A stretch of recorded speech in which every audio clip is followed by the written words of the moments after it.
Yo! Auntie Belle is back in the house lah this week. Got miss me or not? Okay lah, enough perasan lah. Welcome back to the top 5 news where we cover the top 5 news for you. Now let's get straight into it lah. So you all remember Najib went to jail, right? Who can forget lah? He's the first PM to kena jailed leh. After spending just a few days in the Kajang jail, Najib was rushed to the hospital because he sakit perut. His daughter said he memang like that one, got stomach ulcer, will have to admit to hospital. But then, if other prisoners got sakit perut, then how leh? Anyway, when lying down in the hospital, Najib got time to file for royal pardon, which means he gets to keep his Pekan MP seat until if the king denies his pardon. Previously, he was gonna be lucu jawatan as Pekan MP, but now he applied for royal pardon, then he stays lor. Najib has been the Pekan MP since 1976 Auntie Belle also hasn't been alive for that long. So probably that's why he cannot let it go.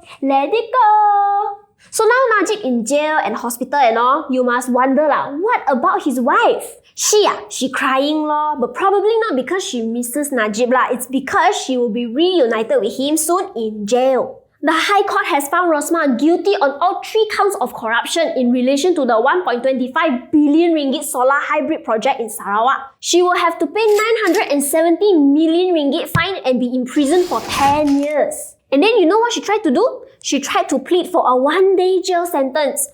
1 day! So of course the deputy public prosecutor say cannot lah, it will send the wrong message to the public. Well, it seems to be a clear-cut case lah, right? Seems to be. But what really caught my antenna during this whole thing was what Rosmah's own daughter said about her. Her daughter from her previous marriage, Azrin Ahmad, said the court made the right decision. She encouraged people to trust the facts and let the matter be exhausted until the federal court. Azrin has spoken out against her mother a few times already, so maybe she secretly knows a thing or two. Besides Bosco and Rosmah, another power couple is set to face their judgment in court for corruption, but on a smaller scale lah, 2.8 million ringgit only. I say small only, but most of our bank accounts at least mine lah, okay? Don't have this amount, so can we really consider it small? Now this time, Sabah Deputy Chief Minister Bung and his wife Zizie have been ordered to enter the defence in their corruption case related to a Felcra Berhad investment. Some of you may say, apa tu Felcra? Malaysian version of Falcon, is it? Felcra is a government body that is supposed to help develop rural areas in Malaysia. Bung is charged with 2 counts of receiving bribes amounting to 2.2 million ringgit and about 260,000 ringgit as gratifications to obtain Felcra's approval to make a 150 million ringgit investment in a public mutual unit trust. He is also charged with receiving 340,000 ringgit cash bribe in Zizie's name. Wow, walao, so many numbers. Meanwhile, Zizie is charged with being her husband's sidekick for all 3 times lah. In a few weeks, they will call 8 other witnesses to the stand. So remember to switch on your notifications so you can receive all the newest updates from our Newswav app lah. If you are a civil servant, got important news for you lah. The Prime Minister has announced 700 ringgit cash aid for public sector staff and 100 ringgit increment for next year. Listen, if you are between grade 11 and 56, the increment works like this. If you memang get 80 ringgit increment next year, the government will top up additional 100 ringgit lor. So total increment is 100 plus 80 equals 180 ringgit lor. Personally, I think our civil servants, especially doctors, nurses, teachers, abang bomba, have all been of great service to the country. Especially this one lah. So at least they get rewarded for their hard work lah.